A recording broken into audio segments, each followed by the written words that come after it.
warahmatullahi wabarakatuh.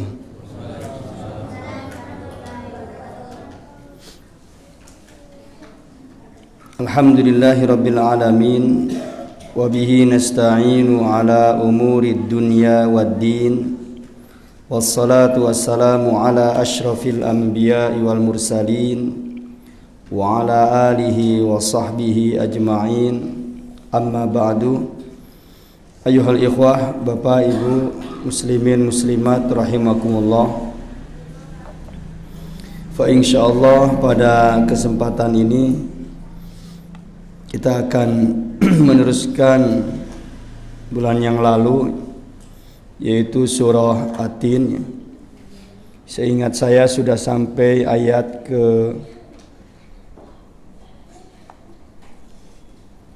ke-6 ya kalau nggak salah.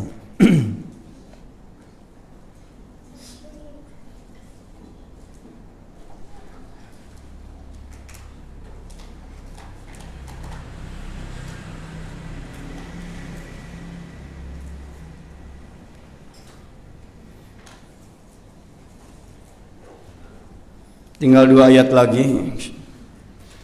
Setelah itu kita akan loncat ke surah Al-Insyirah insyaallah. Allah Subhanahu wa taala berfirman, A'udzu billahi minasyaitonir rajim. Fama yukazzibuka ba'du biddin. Alaysallahu bi ahkamil hakimin. Maka apa yang membuatmu mendustakan Yaumiddin, mendustakan hari pembalasan, setelah Rasulullah SAW menerangkannya? Ini ditujukan kepada orang-orang musyrik Quraisy, ya, di mana Allah Subhanahu wa taala sudah perintahkan beliau Rasulullah SAW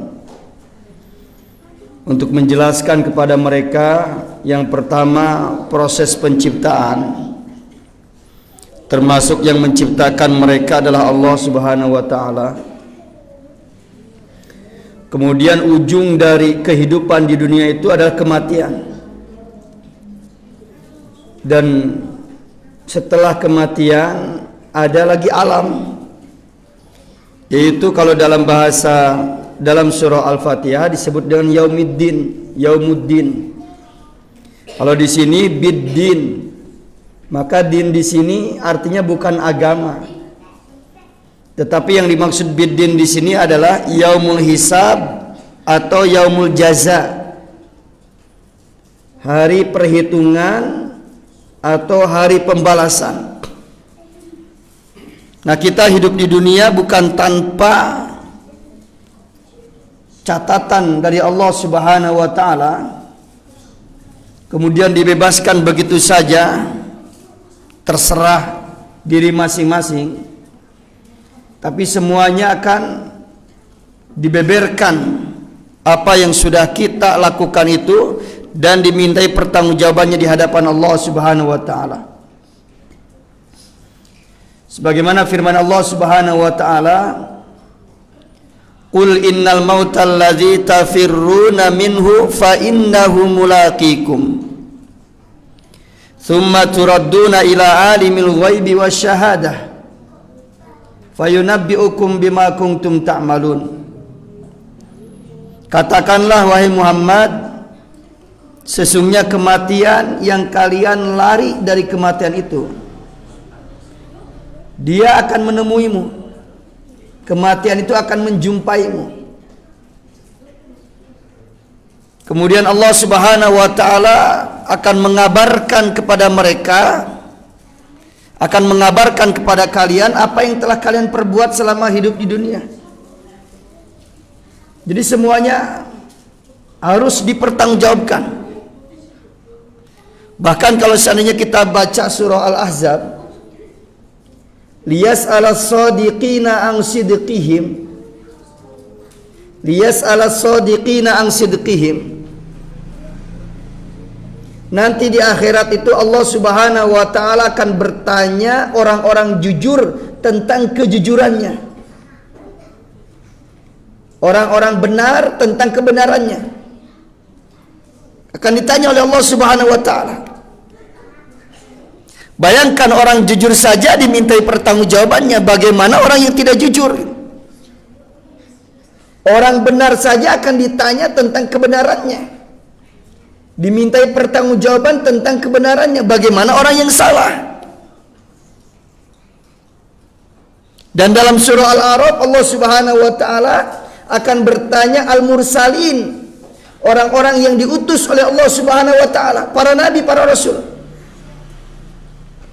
Para nabi, para rasul saja akan dimintai pertanggungjawabannya oleh Allah Subhanahu wa taala. Bagaimana dengan bukan nabi, bukan rasul? Maka tentu mereka lebih pantas untuk dimintai pertanggungjawabannya oleh Allah Subhanahu wa taala. Dan ini harus kita imani. Yaumul jaza, yaumul hisab itu harus kita imani. Dan bagi Allah Subhanahu wa taala sesuatu yang amat mudah, gampang. Pertama, untuk membangkitkan kembali manusia yang tadinya sudah menjadi tulang belulang, atau bahkan sudah berserakan menjadi tanah. Yang kedua, sangat mudah bagi Allah Subhanahu wa taala untuk mengumpulkan kembali data-data tentang kehidupan kita. Apa yang sudah kita kerjakan selama 60 tahun, 70 tahun, mungkin kalau manusia repot tuh. Pakai komputer juga ya repot. Kalau dalam bahasa sekarang itu untuk mengetahui jejak digital gitu.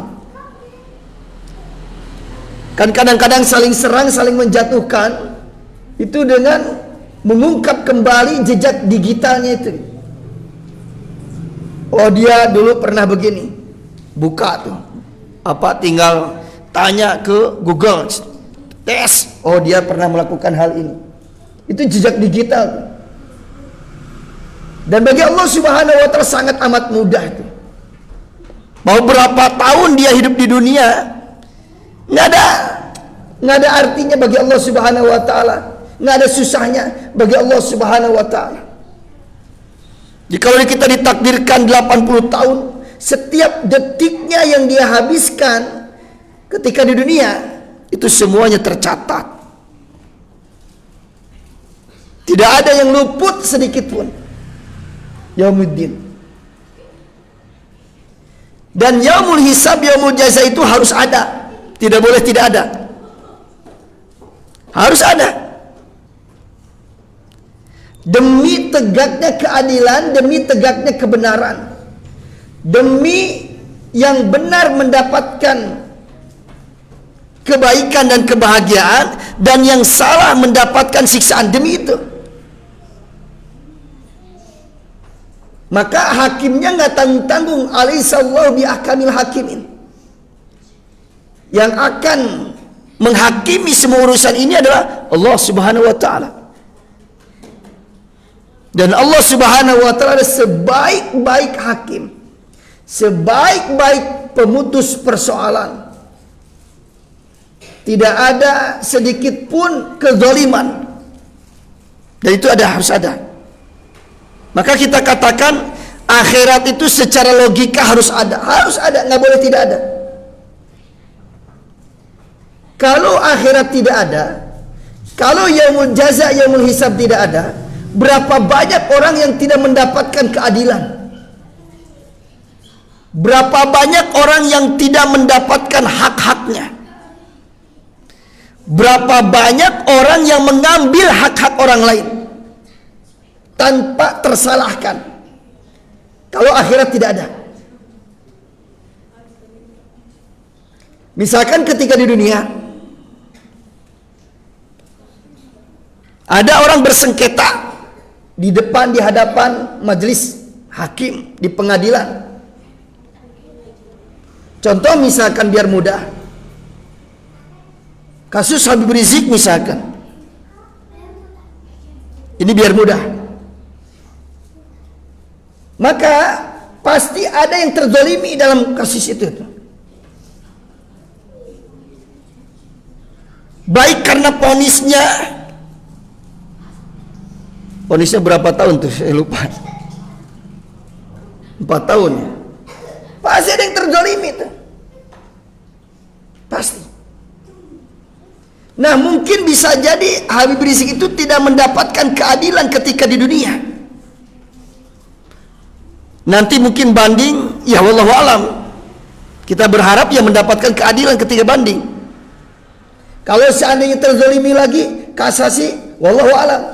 Kita berharap mendapatkan keadilan. Kalau tidak lagi, terzalimi lagi, terus seperti itu. Maka bisa jadi sampai mati seseorang itu mendapatkan kezaliman tanpa bisa mendapatkan hak-haknya. Bisa itu. Sampai mati itu. Nah, kapan dia akan mendapatkan haknya? Maka akhirat harus ada gitu. Supaya dia mendapatkan haknya. Maka secara logika akhirat itu harus ada. Logis gitu kalau ada akhirat itu. Justru kalau seandainya akhirat nggak ada, nggak logis gitu. Ya, berapa banyak orang yang berbuat zalim malah bebas. Berapa banyak para koruptor malah tidak dipenjara, tidak mendapatkan hukuman. Banyak seperti itu.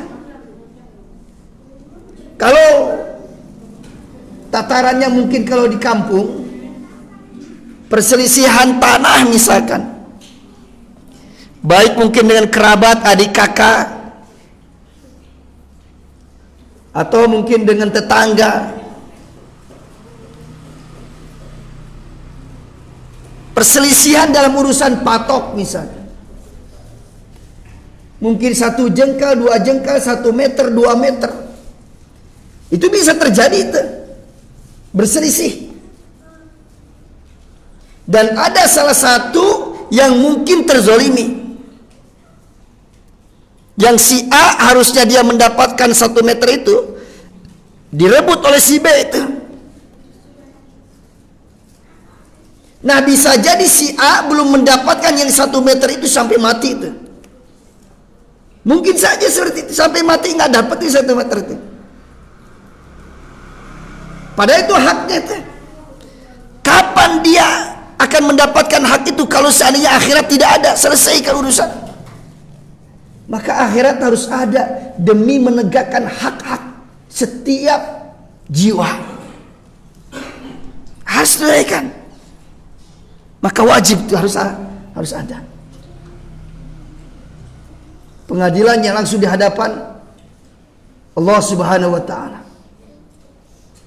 Makanya kalau seandainya kita ditanya, kita lebih mendahulukan menunaikan kewajiban atau menuntut hak? Maka kita lebih mendahulukan menunaikan kewajiban daripada menuntut hak. Ya, yang paling ideal adalah, ini idealnya ya, seseorang itu menunaikan kewajiban, haknya pun terpenuhi, itu idealnya. Tapi kan tidak semua orang itu hidup ideal kayak gitu. Tidak semua orang itu hidupnya ya pas seperti itu, enggak. Ada saja mungkin dia kelebihan kewajiban atau dia kelebihan haknya, bisa saja seperti itu. Maka itu harus diputuskan. Dalam kehidupan keluarga, suami sama istri bisa saja terjadi seperti itu. Seorang suami, dia punya kewajiban, dia juga punya hak. Nah, mana yang harus didahulukan? Tunaikan kewajiban. Karena hak itu pasti akan didapat. Kalau nggak di dunia, di akhirat. Seorang istri punya kewajiban, punya hak. Mana yang didahulukan? Tunaikan kewajiban. Karena hak itu pasti akan didapatkan. Kalau nggak di dunia, di akhirat. Tetapi tentu saja harapan kita bukan berarti nanti di akhirat suami istri ya tengkar, saling mengkisos, saling menyalahkan. Tentu saja harapan kita bukan seperti itu. Ya, kita harus berlapang dada ketika di dunia. Berlapang dada dengan kekurangan masing-masing. Kadang kita ini terus tidak mau dikurangi hak-hak kita, padahal kita seringnya mengurangi hak-hak orang lain. Seakan-akan dirinya sudah menunaikan haknya, padahal banyak sekali haknya yang belum, kewajiban yang belum tertunaikan, atau hak orang lain yang belum tertunaikan.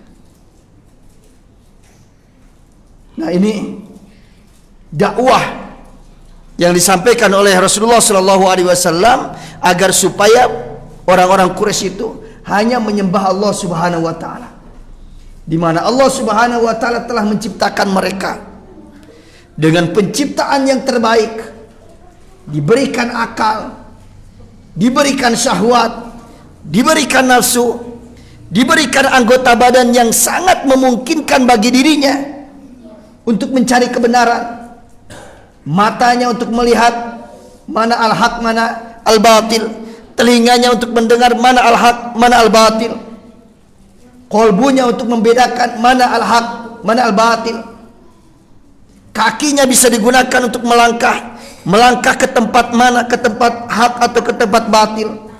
Itu berpotensi ciptaan Allah Subhanahu wa taala ini adalah untuk menjadi baik.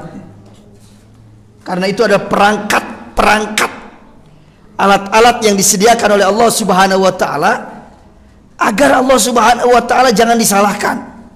Allah sudah kasih akal, Allah sudah kasih syahwat nafsu, Allah sudah kasih telinga, Allah sudah kasih mata, Allah sudah kasih anggota badan kita, yang semuanya itu ditujukan untuk mencari kebenaran. Kecuali orang-orang yang enggan, orang-orang yang tidak mau, bahkan mempergunakan alat-alat itu untuk perkara-perkara yang tidak diridhai oleh Allah Subhanahu wa taala. Nah, maka hati-hati ya ayyuhal ikhwah, bagi kita yang doyan berbuat zalim, ya, doyan berbuat zalim, hati-hati. Kalau seandainya tidak tuntas di dunia, di akhirat akan dituntaskan oleh Allah Subhanahu wa taala, jauh lebih berat. Saya kadang-kadang ya, kita ya PPKM ya, saya sampaikan sama mereka, saya sampaikan langsung. Bagaimana pendapat pondok tentang PPKM? Ya, saya setuju, tidak ada masalah. Asal berperi keadilan, itu yang jadi masalahnya. Berperi keadilan itu begini, kita disuruh di rumah, kita disuruh prokes, nggak boleh kesana kemari, gitu. Itu kan tidak berperi keadilan tuh. Wajar kalau seandainya kita ya marah, menggugat. Wajar kalau seandainya rakyat itu ya nggak menerima, wajar seperti itu. Karena tidak berperkeadilan seperti itu. Jadi saya sampaikan apa adanya. Nah, ya rahimakumullah. Ya, ini untuk surah At-Tin ya. Karena ini sudah selesai, kita akan lanjut ke surah Al-Insyirah ya. Ini juga surah pendek, jumlahnya sama 8 ayat. Dan Bapak Ibu juga rata-rata ya sudah hafal ya surah Al-Insyirah. Bismillahirrahmanirrahim. Alam nashrah laka sadrak wa wada'na anka wizrak alladhi anqadha dhahrak wa rafa'na laka dhikrak fa inna ma'al usri yusra inna ma'al usri yusra fa idza faragta farghab laka sadrak. Bukankah kami telah melapangkan bagimu sadrak, dadamu. Allah Subhanahu wa taala langsung berbicara dengan Rasulullah sallallahu alaihi wasallam untuk mengingatkan bagaimana Allah Subhanahu wa taala menguatkan beliau, melapangkan dada. Orang itu kalau sudah lapang dada, itu kadang beban-beban berat itu terasa ringan tuh. Dan beban Rasulullah SAW itu Masya Allah tuh. Semenjak turun ayat ya ayyuhal muddatsir qum fa'anzir, beliau nyaris tidak istirahat dalam berdakwah tuh. Tidak istirahat terus, ke sana, ke sini, ganti, sehabis menemui ini, temui ini, terus setiap saat seperti itu. Dan itu sebuah beban tuh, beban berat. Tapi kalau seandainya dada itu sudah lapang, itu ya enak gitu. Sama ketika kita bisa menghadapi sebuah persoalan. Kalau seandainya dada kita nggak lapang, bisa jadi persoalan itu sepele itu. Oh itu dongkol, jengkel, marah-marah dan lain sebagainya. Kalau seandainya persoalannya itu persoalan sepele, kemudian dada kita nggak sempit ya, nggak lapang. Tapi kalau ada dada kita lapang, jiwa kita lapang, jangankan persoalan yang sepele, persoalan besar pun dia bisa menerima. Kita bisa membedakan. Ada satu persoalan dihadapi oleh dua orang, si A sama si B. Persoalannya sama. Bisa jadi bagi si A ya tersenyum saja. Dia masih tersenyum dengan musibah yang datang kepada dirinya. Tetapi ketika musibah yang sama itu datang kepada si B, nggak bisa tersenyum. Padahal persoalan sama. Yang membedakan apa? Jiwanya yang beda. Kalau lapang itu enak seperti itu. Nah, Rasulullah Shallallahu Alaihi Wasallam oleh Allah Subhanahu Wa Taala dilapangkan seperti itu, agar supaya dia terasa ringan beban-beban berat itu. Terasa ringan itu bukan berarti sama sekali tidak punya beban. Ya tentu Rasulullah Shallallahu Alaihi Wasallam merasakan ya ada beban-beban yang ada gitu. Tapi bisa dilalui dengan kesuksesan. Bukan berarti lapang dada itu tidak mendapati kesulitan-kesulitan. Ya bisa saja mendapatkan kesulitan. Tetapi selalu setiap kali dia mendapati kesulitan, dia mendapatkan solusinya gitu. Karena orang yang lapang dada itu dia nggak gerasa gerusu, kalau bahasa Jawa itu nggak gerasa gerusu, dia tenang gitu. Ini ada persoalan seperti ini, dia tuntaskan, selesaikan dengan tenang. Kalau dengan tenang dapat solusi itu. Alam nashrah laka sadrak. Maka penafsiran yang pertama, alam nashrah laka sadrak itu Allah Subhanahu Wa Taala lapangkan jiwanya, jiwa beliau. Ya kadang-kadang kita merasakannya. Seperti misalkan seorang dai ya. Seorang dai itu kadang-kadang mungkin bisa mengalami masa lelah, letih.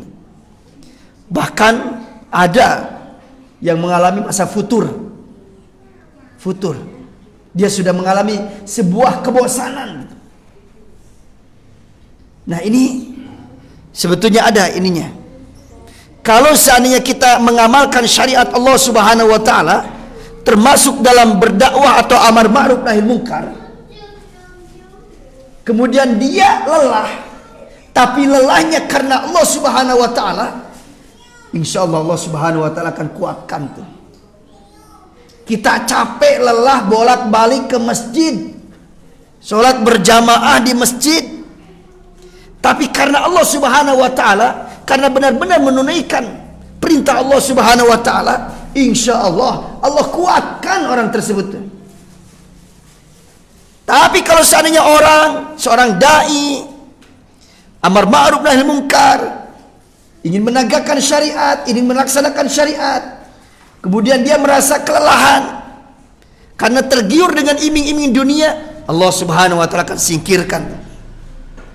Dan Allah Subhanahu Wa Taala akan ganti dengan orang yang lebih baik daripada dia.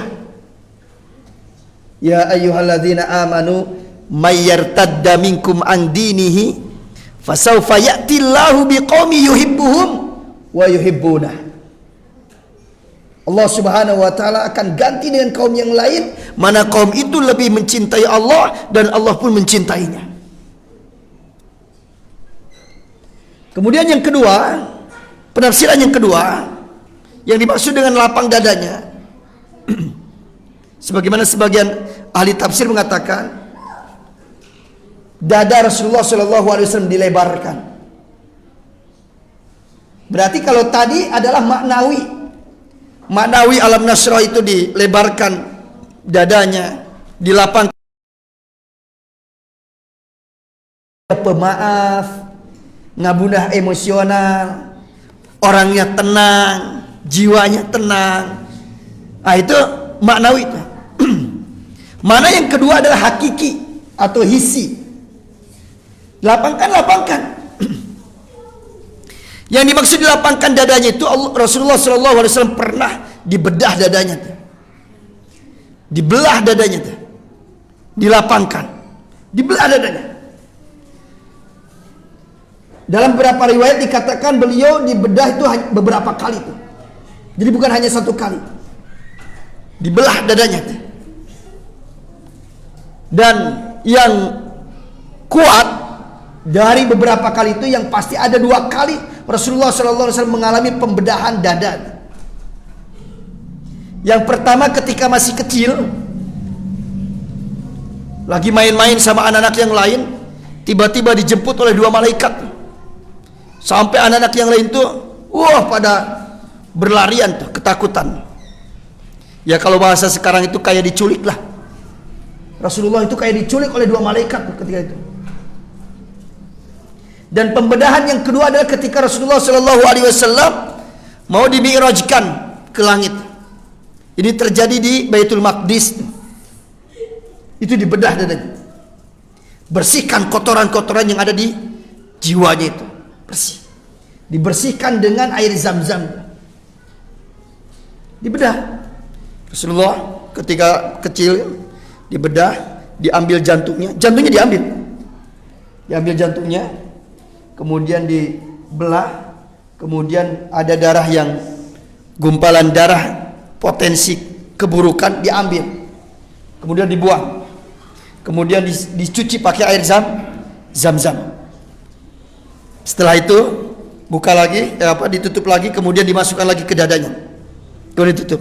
Makanya Anas bin Malik ini kan pembantunya Rasulullah. Aku melihat dada Rasulullah SAW seakan-akan ada bekas jahitan. Ada bekas jahitan di dadanya itu. Sini. Istimewa. Dulu belum ada kedokteran yang sedahsyat itu. Karena ini ada sebuah mukjizat. Ya bisa. Saya baru ngerti. Kemarin saya ngobrol-ngobrol sama orang aparat. Ngobrol-ngobrol. Aparat ini itu sakit jantung tuh. Saya baru ngerti. Artinya logis Rasulullah SAW dibedah itu. Bukan sesuatu yang mustahil. Sakit jantung. Udah berobat kemana-mana. Enggak juga sehat ya. Ternyata klep jantungnya itu. Klepnya. Jadi klepnya harus diganti, itu sudah rusak jantung tuh, klepnya tuh. Dan klep itu ada di bagian dalam jantung tuh. Kan operasi jantung itu biasanya apa tuh? Ring gitu. Apa tuh? Apa? Kalau orang ada operasi jantung itu di apa katanya? Pasang ring atau apalah model gitu. Nah ini klep nih. Klep itu adalah bagian dalam jantung. Itu dibelah ini. Operasi ini. Dan hanya ada 2 rumah sakit di Indonesia. Karyadi sama Harapan apa? Jakarta itu. Harapan apalah. Hanya 2 itu gitu. Yang bisa operasi itu hanya itu. Dan tingkat keberhasilannya 50-50 gitu. Jadi banyak yang meninggal gitu. Tingkat keberhasilannya 50-50. Kalau mewarnikan paling banter hanya bisa masang ring tuh. Paling banter tuh. Nggak bisa sampai ganti klep itu tuh. Nah itu di ini termasuk digergaji ininya Pak. Tulang rusuknya itu. Gergaji. Kemudian diambil jantungnya tuh. Jantungnya diambil. kemudian dia bernapas dan hidup dengan mesin, dan itu waktunya 1 jam saja. Jadi kalau seandainya ini jantung belum selesai dalam 1 jam mati mungkin. Kemudian ini dimasukkan ke mesin, kemudian dibelah lagi itu jantung itu, dibelah lagi itu jantung itu, dibelah, kemudian kletnya yang di dalam itu yang diganti itu. Itu ya kalau operasi gitu ya, semua ahli nyaris datang semua. Ada ahli ini, ada spesialis ini, spesialis ini. Kemudian diganti. Setelah itu kalau sudah selesai, kemudian ini yang mesin itu dibuka, kemudian disambung lagi. Jantung itu dimasukkan kembali gitu. Masukkan kembali. Ya hidup, masih hidup kan. Ya takdirnya hidup. Itu kalau bayar itu 800 juta tuh. Kalau bayar operasi gitu 800 juta.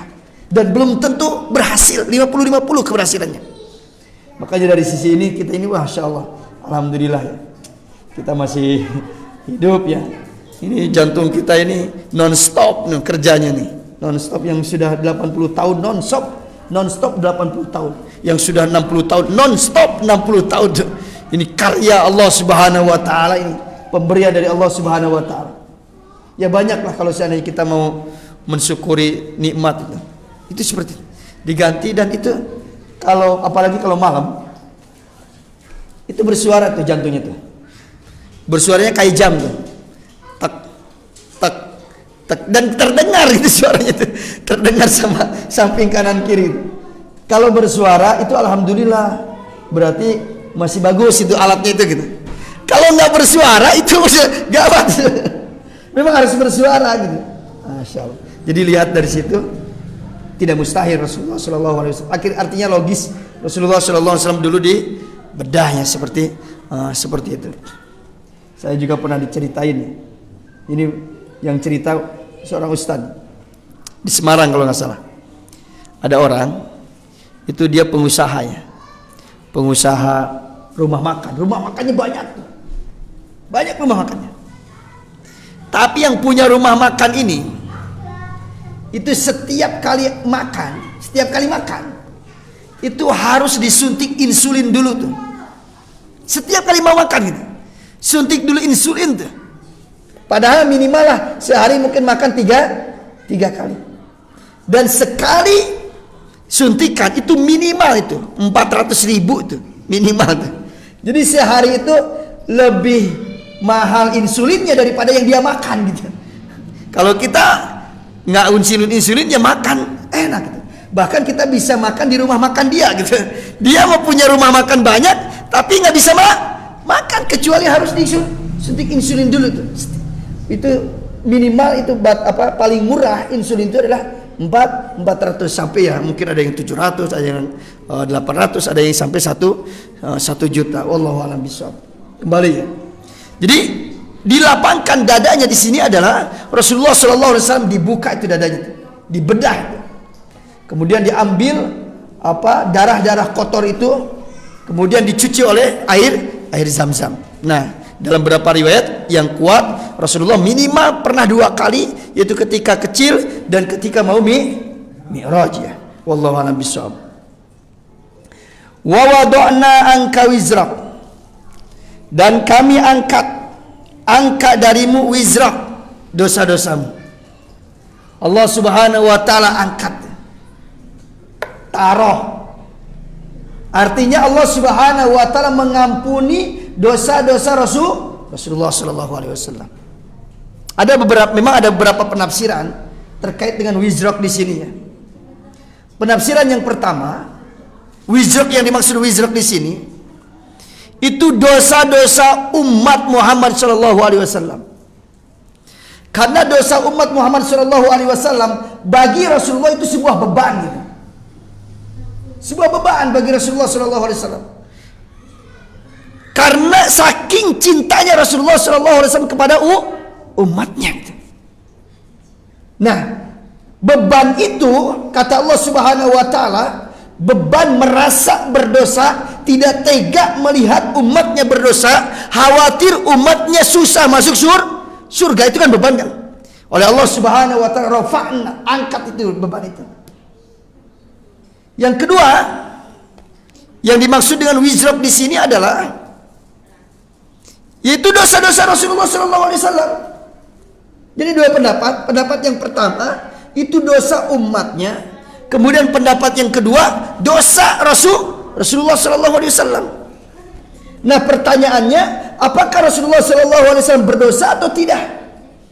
Apakah para nabi, para rasul itu berdosa atau tidak? Ini ada beberapa penafsiran.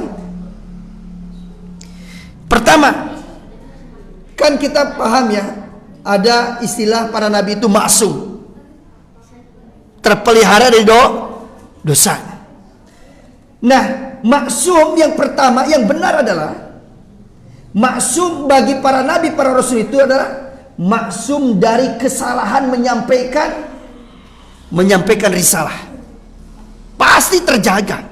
Nggak bakalan ada seorang nabi, seorang rasul menyembunyikan risalah, atau nambah-nambahin risalah, atau ngurang-ngurangi risalah, atau salah dalam menyampaikan gitu. Kata Rasulullah, kata Allah Subhanahu wa taala, harusnya maksudnya seperti ini, kemudian salah paham. Rasulullah SAW menyampaikannya dengan pemahaman yang lain, nggak mungkin. Karena maksum. Apa yang disampaikan, meskipun Rasulullah diganggu sedemikian rupa, meskipun Rasulullah SAW pernah kena sihir, tetap dalam urusan risalah nggak ada pengaruhnya. Rasulullah SAW sudah menyampaikan sesuai dengan amanat dari Allah Subhanahu wa taala, karena terjaga. Dan ini ijma para ulama, artinya sudah menjadi kesepakatan.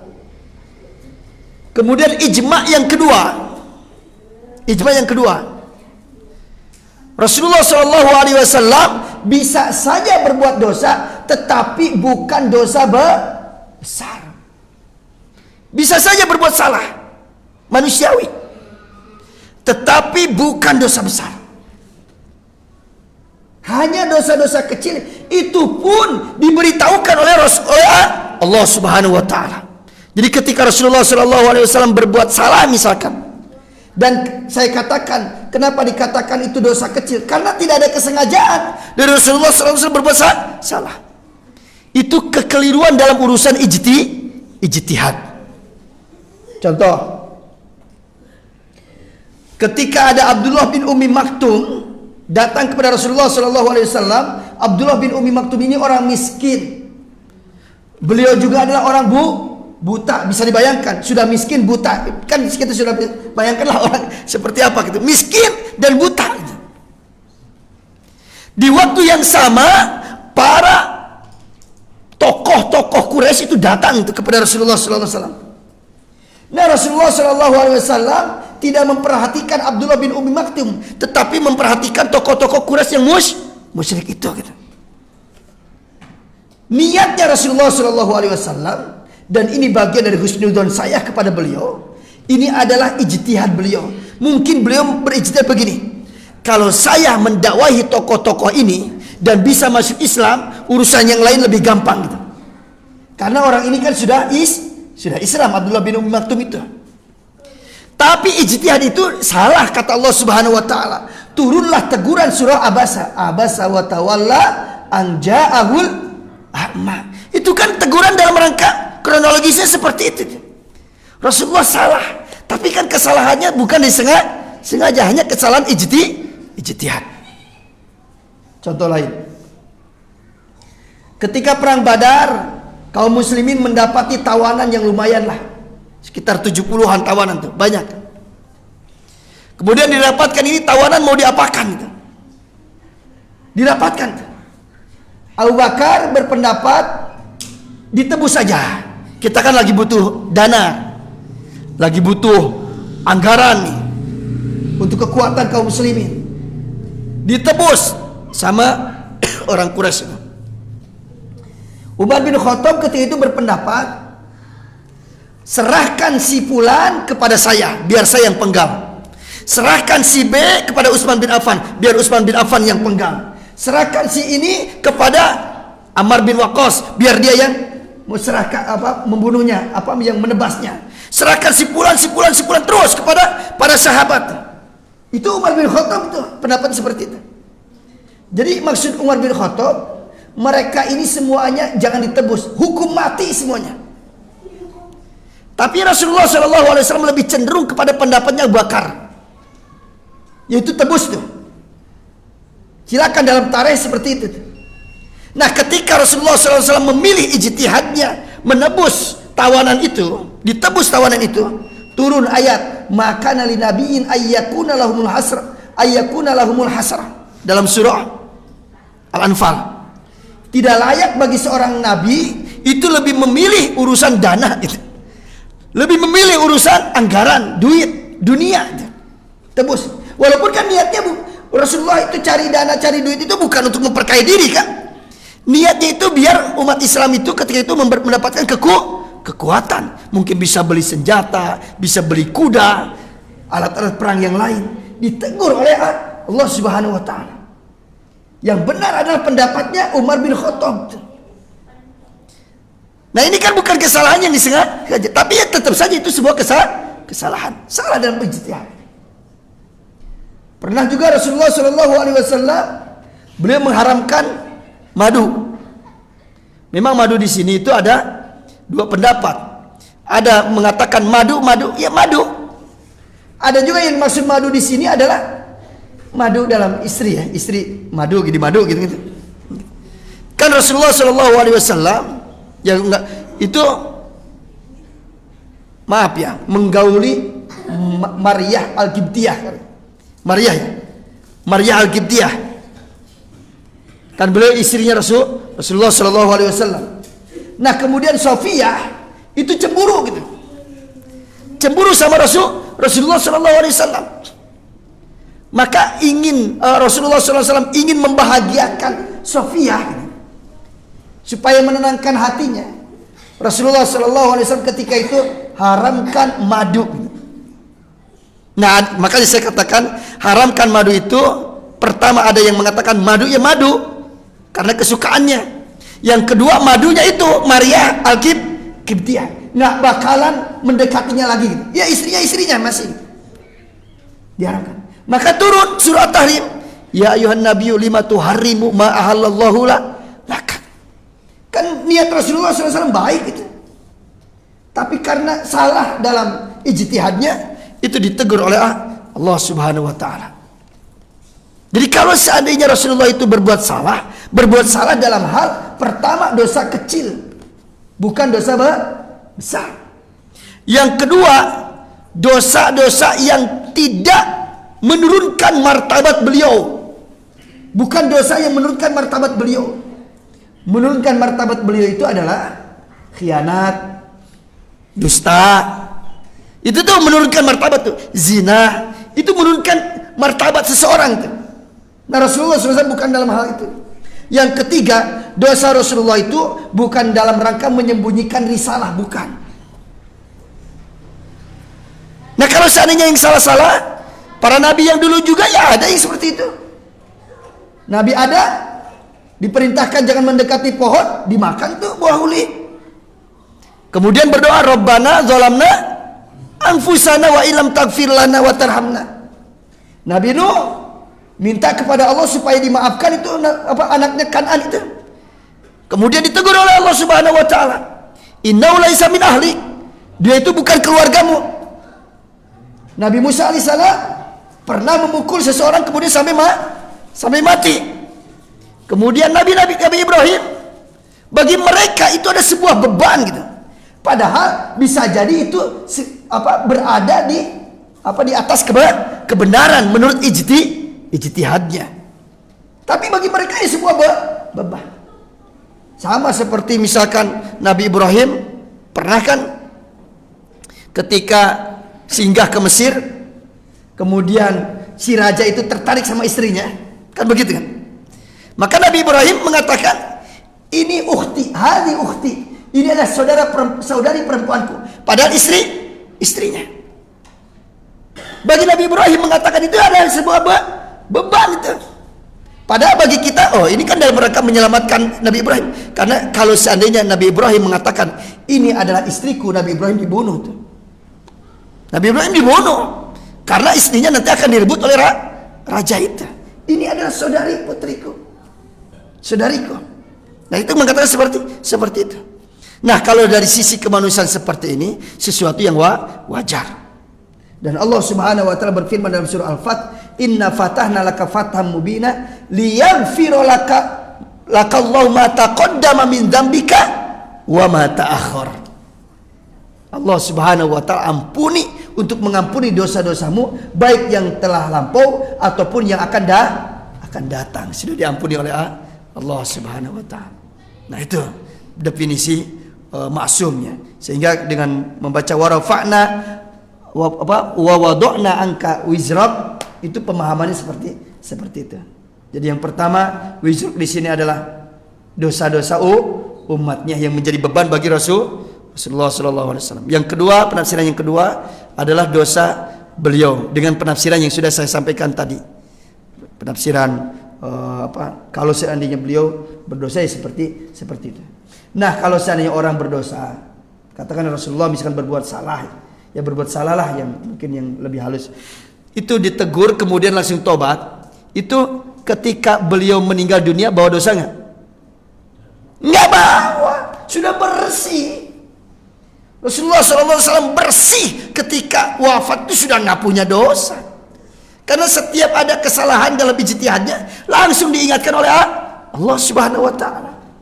Dan pasti langsung beristighfar kepada Allah Subhanahu wa taala. Sudah bersih semuanya. Kalau kita kan nggak tahu, barangkali kita rajin istighfar pun belum tentu istighfar kita diterima oleh Allah Subhanahu wa taala. Belum tentu seperti itu. Ya, mungkin ini dulu yang bisa saya sampaikan. Mudah-mudahan bermanfaat bagi kita semua. Diingat-ingat ya, kadang-kadang saya lupa sudah berapa ayat. Ingat, Al-Insyirah sudah dua ayat gitu. Subhanakallahumma bihamdika asyhadu an la ilaha illa anta astaghfiruka wa atubu ilaik. Walhamdulillahirabbil alamin. Wassalamualaikum warahmatullahi wabarakatuh.